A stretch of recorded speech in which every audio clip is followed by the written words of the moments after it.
এত কষ্ট করে বানানোর পর শেষে গিয়ে যদি এমন কেলেঙ্কারি হয় কেমন লাগে বলো। উল্টাতে গিয়ে ব্রাউনিটা ভেঙেই গেল পুরো। নমস্কার, আমি পায়েল। আমার লোকেশন ইছাপুর নিয়ে ব্যারাকপুর। স্ক্রিনে দেওয়া নাম্বারে যে কোনো অর্ডার পারপাসে তোমরা হোয়াটসঅ্যাপ করতে পারো।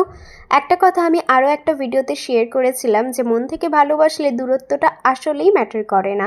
কেনই বা বলবো না বলো এই কথাটা। আজকের ব্রাউনিটা যার জন্য বানাচ্ছি সেই বোনটার কথা তো আমি আরও প্রিভিয়াস ভিডিওতেও বলেছি। বোনটা থাকে সেই দমদম ক্যান্টনমেন্টে। ও আমার হাতে কেক খেতে এত ভালোবাসে যে ইছাপুরে এসেও কেক নিয়ে যায়।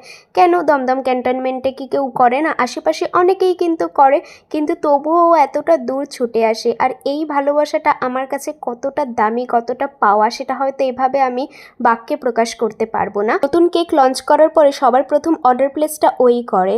লাস্ট এসেছিল চকোলেটি মোকাটা নিতে, সেটাও যেদিনকে লঞ্চ করেছিলাম সেদিনকেই অর্ডারটা প্লেস করেছিল। আর তার 2-3 দিন পরেই আমার স্ট্যাটাসে আবার ব্রাউনির পোস্ট দেখে দিদি অমুক ডেট একদম মেনশন করে দিয়েছে, ওই ডেটে গিয়ে কিন্তু আমি ব্রাউনি নিয়ে আসবো। এবং মজার কথা, আমি রিভিউটাও এখানে অ্যাটাচ করে দিচ্ছি। ও নাকি আবার 2 সপ্তাহ পরে নেবে, ওর এত ভালো লেগেছে। তো ব্যাটারটা রেডি করে নিয়েছি। এরপরে আমি একটা স্কোয়ার মোল্ড নিয়ে নিয়েছি, তার মধ্যে একটা পার্চমেন্ট পেপারও পেতে নিয়েছি। ভালো করে ব্যাটারটা দিয়ে এবার এটাকে বেক করে নেব। ব্রাউনি বানাতেও আমার বেশ ভালো লাগে। অনেকেই হয়তো জানো, আর যারা জানো না তাদের উদ্দেশ্যে একটু বলে দিই, ব্রাউনি কিন্তু তুলনামূলক একটু কস্টলি হয়।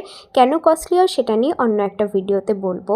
এদিকে আমি বক্সটাও রেডি করে নিলাম, যতক্ষণে ওটা বেক হচ্ছে। আমার লোগোটাও অ্যাটাচ করে দিলাম। দেখো গরম গরম ব্রাউনি বেক হয়ে চলে এসেছে। আমার কেকের ক্ষেত্রে কিন্তু ক্রেভিংস হয় না, কিন্তু এই গরম গরম ব্রাউনি যখন ডিমোল্ড করি না তখন বেশ ক্রেভিংস হয়। আর এই পর্যায়ে আমি ভয় পাচ্ছিলাম, এতটা সফট ছিল যে ভেঙে না যায় উল্টাতে গিয়ে। আর ঠিক যেটা ভয় পাচ্ছিলাম সেটাই হলো, উল্টাতে গিয়ে দেখো ব্রাউনিটা ভেঙে গেল।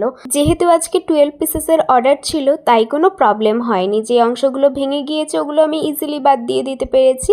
আজকে বানিয়েছি কিন্তু ফাজি ব্রাউনি। অ্যান্ড এটা দেখো উপরটা কতটা ফাজি হয়েছে আর কতটা সফটও রয়েছে। আমি এরপরে ভালো করে আমি বক্স প্যাকেজিংটা করে নিচ্ছি। সাথে একটা চকলেট বোলমুস গিফট ছিল আমার তরফ থেকে। বনুটা এতটা দূর থেকে ছুটে আসে ভালোবাসে বলে, ওটা ভালোবেসে আমার তরফ থেকে উপহার। এই ছিল ব্রাউনির ফাইনাল লুক। কেমন লাগলো? তোমরাও কিন্তু চাইলে অর্ডার প্লেস করতে পারো। খুব শীঘ্রই পয়লা বৈশাখের অফার নিয়ে আসবো। রাধে রাধে, আজকের মতো টাটা।